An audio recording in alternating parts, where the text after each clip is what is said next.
नमस्कार। आज हम बात कर रहे हैं सरकारी और निजी क्षेत्रों में नौकरियों के कुछ नए मौकों की और साथ ही परीक्षाओं से जुड़ी कुछ जरूरी सूचनाएं भी हैं। हमारे पास भर्ती समाचार और परीक्षा सूचना के कुछ अंश हैं, तो कोशिश यही रहेगी कि इनमें से सबसे अहम जानकारी आप तक पहुंचाएं, खासतौर पर उनके लिए जो या तो नौकरी ढूंढ रहे हैं या फिर किसी परीक्षा की तैयारी में लगे हैं।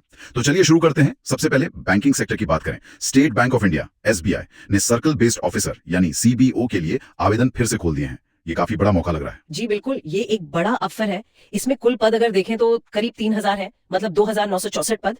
इनमें 2600 रेगुलर है और 364 बैकलॉग वाले। अच्छा। हाँ, और आवेदन की जो आखिरी तारीख है वो 29 जून 2025 है। ओके, तो समय ज्यादा नहीं है। योग्यता क्या चाहिए इसके लिए? देखिए, योग्यता में ग्रेजुएशन तो है ही, साथ में किसी कमर्शियल बैंक या फिर रीजनल रूरल बैंक में 2 साल का ऑफिसर लेवल का अनुभव होना जरूरी है। उम्र की बात करें तो 21 से 30 साल। और हाँ, आरक्षित वर्गों के लिए नियमानुसार छूट भी है। और सैलरी, शुरुआती सैलरी क्या रहेगी? शुरुआती मासिक वेतन 48,480 रुपीज बताया गया है, जो कि काफी अच्छा है। काफी अच्छा है। और सिलेक्शन कैसे होगा? सिर्फ टेस्ट से या और भी कुछ है? नहीं, कई चरण है इसमें। पहले एक ऑनलाइन टेस्ट होगा, फिर स्क्रीनिंग है, उसके बाद इंटरव्यू। और एक चीज और, लोकल भाषा का टेस्ट भी होगा। अच्छा, लोकल भाषा भी? जी, और ऑनलाइन टेस्ट और इंटरव्यू का वेटेज जो है वो 75 और 25 के अनुपात में रहेगा। ठीक है, मतलब दोनों ही महत्वपूर्ण है। बिल्कुल। चलिए बैंकिंग से आगे बढ़ते हैं। रक्षा और सुरक्षा क्षेत्र में भी कुछ मौके दिख रहे हैं। इंडियन एयरफोर्स IAF ने FCAT 02-2025 का नोटिफिकेशन जारी किया है। हाँ, IAF ने air force common admission test AFCAT के तहत 284 पद निकाले हैं। 284 पद। कौन कौन सी ब्रांच है इसमें? इसमें फ्लाइंग ब्रांच भी है और ग्राउंड ड्यूटी भी। ग्राउंड ड्यूटी में टेक्निकल और नॉन टेक्निकल दोनों शामिल हैं। आवेदन की आखिरी तारीख 1 जुलाई 2025 है। और आयु सीमा, क्या वो ब्रांच के हिसाब से अलग है? जी हाँ, फ्लाइंग ब्रांच के लिए उम्र 20 से 24 साल है और ग्राउंड ड्यूटी के लिए थोड़ी ज्यादा, मतलब 20 से 26 साल। और वेतन फ्लाइंग ऑफिसर का? वेतन लेवल 10 का है, जो 56,100 रुपए से शुरू होता है। और चयन प्रक्रिया, क्या इसमें भी कई चरण हैं? हाँ, इसमें पहले लिखित परीक्षा होती है AFCAT, उसके बाद AFSB इंटरव्यू होता है और फिर मेडिकल जांच। एक बात ध्यान रखने वाली है कि AFCAT परीक्षा 300 अंकों की होती है और इसमें नेगेटिव मार्किंग भी है। अच्छा, नेगेटिव मार्किंग भी? हाँ। आवेदन शुल्क कितना है? आवेदन शुल्क 550 रुपए है और इस पर GST अलग से लगेगा। ठीक है। रक्षा क्षेत्र में ही DRDO से भी खबर है। साइंटिस्ट के पद निकले हैं। जी, DRDO यानी रक्षा अनुसंधान और विकास संगठन ने साइंटिस्ट B के 148 पदों के लिए आवेदन मांगे हैं और इसकी आखिरी तारीख बहुत नजदीक है, 27 जून। तो जो इच्छुक हैं उन्हें जल्दी करनी होगी। योग्यता क्या चाहिए इसके लिए? गेट स्कोर जरूरी है क्या? हाँ बिल्कुल, संबंधित इंजीनियरिंग विषय में डिग्री होनी चाहिए और साथ में वैलिड गेट स्कोर जरूरी है। अधिकतम आयु सीमा अनारक्षित यानी जनरल कैटेगरी के लिए 35 वर्ष है। बाकी आरक्षित वर्गों को छूट मिलेगी। और वेतन यहाँ भी अच्छा होगा शायद? जी, वेतन 56,100 रुपए प्रति माह से शुरू होता है। लेवल 10 का ही पे स्केल है ये भी। और चयन सिर्फ गेट स्कोर पर? नहीं, चयन गेट स्कोर और पर्सनल इंटरव्यू दोनों के आधार पर होगा। आवेदन शुल्क के बारे में बताएं। पुरुषों के लिए जो जनरल, OBC या EWS कैटेगरी में है उनके लिए 100 रुपए है, लेकिन SC, ST, PWD और सभी महिला उम्मीदवारों के लिए कोई शुल्क नहीं है। ये अच्छी बात है। अच्छा, महाराष्ट्र में ऑर्डिनेंस फैक्ट्री चंदा से भी कुछ भर्ती निकली है? हाँ, वहाँ हैवी वेल्डिंग वर्कर के 135 पद हैं, लेकिन ये पद कॉन्ट्रैक्ट पर आधारित है। अच्छा, परमानेंट नहीं है? जी नहीं, ये खास तौर पर उन लोगों के लिए हैं जिन्होंने ITI किया हो और जिनके पास नेशनल अप्रेंटिसशिप सर्टिफिकेट यानी NAC हो। आवेदन ऑफलाइन भेजना है डाक द्वारा और आखिरी तारीख 2 जुलाई 2025 है। वेतन कितना मिलेगा इसमें? बेसिक सैलरी 19,900 रुपए है और इस पे DA अलग से मिलेगा। आयु सीमा 18 से 40 वर्ष है और इसमें कोई आवेदन शुल्क नहीं है। ठीक है।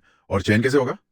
टेस्ट होगा या? नहीं, इसमें चयन सिर्फ दस्तावेज सत्यापन और मेडिकल परीक्षा के आधार पर होगा, कोई लिखित परीक्षा नहीं है। चलिए अब जरा हिमाचल प्रदेश की तरफ चलते हैं। वहाँ होमगार्ड्स की भर्ती की खबर है जो काफी समय बाद हो रही है। जी हाँ, ये वाकई एक बड़ी खबर है हिमाचल के लिए। पूरे 10 साल के बाद प्रदेश में 700 होमगार्ड्स की भर्ती हो रही है। 10 साल? पिछली भर्ती कब हुई थी? पिछली भर्ती 2015 में हुई थी, तो आप समझ सकते हैं कि कर्मियों की कितनी कमी महसूस की जा रही होगी। हाँ जरूर। और इसी कमी को पूरा करने के लिए ये कदम उठाया गया है। सरकार ने इसके लिए 24 करोड़ रुपए का बजट भी आवंटित किया है। काफी बड़ा बजट है। अच्छा, हवाई अड्डों की सुरक्षा से जुड़ी भी कोई भर्ती है? हाँ है।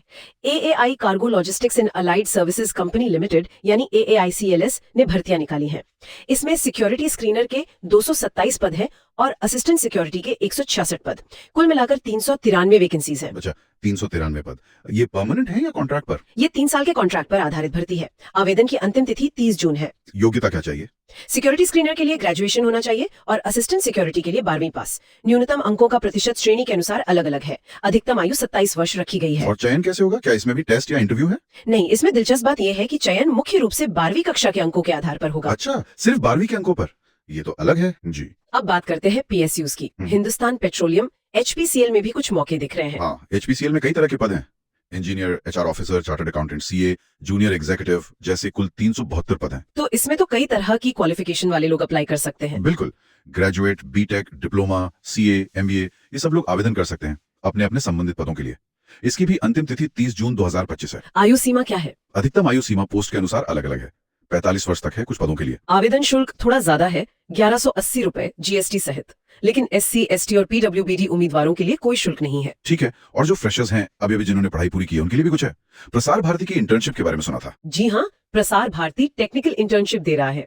ये खास तौर पे उन फ्रेशर्स के लिए है जो 2024-25 में अपनी डिग्री पूरी कर रहे हैं या कर चुके हैं।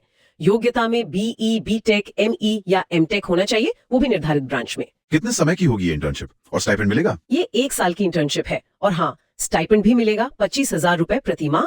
अधिकतम आयु 30 वर्ष है। 25,000 रुपए महीना फ्रेशर्स के लिए इंटर्नशिप में ये तो काफी अच्छा है। जी, अनुभव के साथ साथ अच्छी शुरुआत है। आखिर में हिमाचल प्रदेश स्कूल शिक्षा बोर्ड से जुड़ी कुछ जरूरी तारीखों पर भी नजर डाल लेते हैं। हाँ, हिमाचल प्रदेश में जो डीएलएड यानी डिप्लोमा इन एलिमेंट्री एजुकेशन कर रहे हैं, उनके पहले और दूसरे साल की परीक्षाएं अक्टूबर 2025 में होंगी।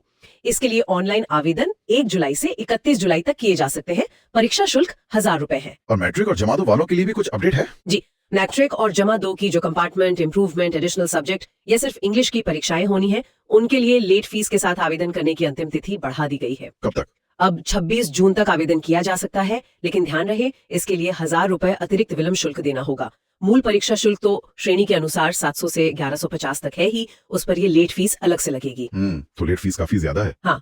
तो ये थी आज की कुछ खास खबरें बैंकिंग, रक्षा, पीएसयू, शिक्षा, कई अलग अलग क्षेत्रों से नौकरी और परीक्षाओं के बारे में। और जैसा हमने देखा, कई मौकों के लिए आखिरी तारीखें काफी नजदीक है। जी बिल्कुल, इन सभी अवसरों को देखते हुए ये जरूर सोचना चाहिए कि किसी व्यक्ति की अपनी योग्यता और करियर के जो लक्ष्य हैं, उनके हिसाब से कौन सा मौका सबसे ज्यादा फिट बैठता है। सिर्फ जानकारी रखना ही काफी नहीं है, बल्कि सही दिशा में पहला कदम उठाना, तैयारी करना और सबसे जरूरी समय पर आवेदन करना, यही सफलता की कुंजी है।